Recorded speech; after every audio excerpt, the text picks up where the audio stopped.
Sinagot na ng DNR ang tanong ng ilan kaugnay na mahigit 20 reclamation project na nakabinbin sa Manila Bay ngayon. Dahil ba dyan kaya sinimulan doon ang rehabilitasyon? Saksi, si Dano Tingkungko. Eksakto isang linggo matapos ilunsad ang rehabilitasyon sa Manila Bay, nag-ala beach resort ito sa dami ng mga dumagsa para mag-swimming. At hanggang kanina, marami pa rin ang naliligo. Magbanlaw. Wala naman po ako naramdaman, sir.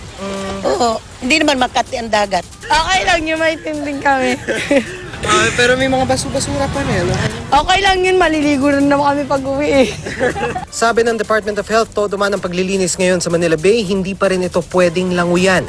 Lalo ayon sa Manila Health Department, iba't ibang sakit ang makukuha sa pagligo sa Manila Bay o kung makainom ng maruming tubig mula rito. Ang huling tingin kasi ng DENR ay napakataas pa po ng mga coliform level natin. Kaya talaga pong winawarn natin at ina-advise natin mga kababayan, wag po munang mag-swimming. Marami sa mga dumagsa sa Manila Bay pihadong nainganyo dahil sa mga ulat na mas malinis na ito, gaya ng mga makikita sa mga litratong kuha ng ilang lokal na turista. Pero kasunod nga ba ng rehabilitasyon sa Pamosong Look ang mega reclamation projects? Yan ang hinala ng ilan gaya ng grupong Kadamay. Ang Manila Bay ay pakinabangan ng lahat ng mamamayang Pilipino, hindi lang yung mga mayayaman na negosyante at mga dayuhan. Dahil alam mo natin, tatayuan ho yan ng mga infrastructure yan. Nagagastusan yan na napakalaking halaga. No. There's no such thing like that. It was used as a propaganda tool, no? And that we will not permit.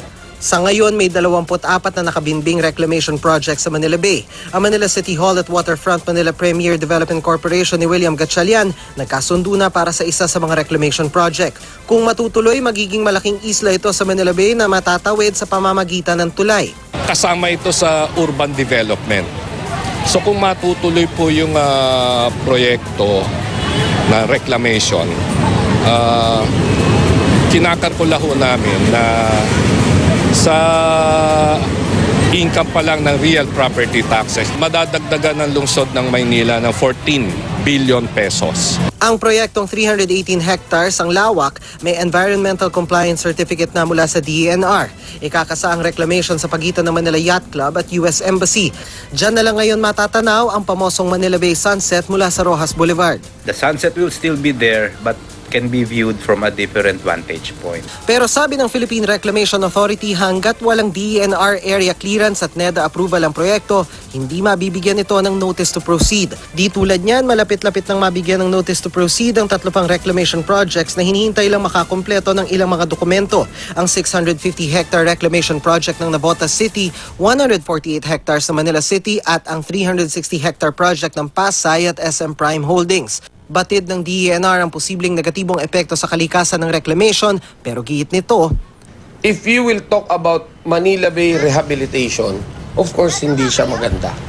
But if we will talk about the economic side of it, definitely the economic minds of this administration are trying to consider that. NEDA ang nag-aaproba sa reclamation projects. Pero sa bisa ng Executive Order No. 74, ang kapangyarihang yan ay ibibigay na sa Philippine Reclamation Authority na mapapasailalim na sa Office of the President. Siguro, he feels na mas maganda pag under the Office of the President. Kasi pag under the Office of the President, mabilis ang takbo ng lahat ng ahensya ng gobyerno. Ako si Dano Tingkungko, ang inyong saksi.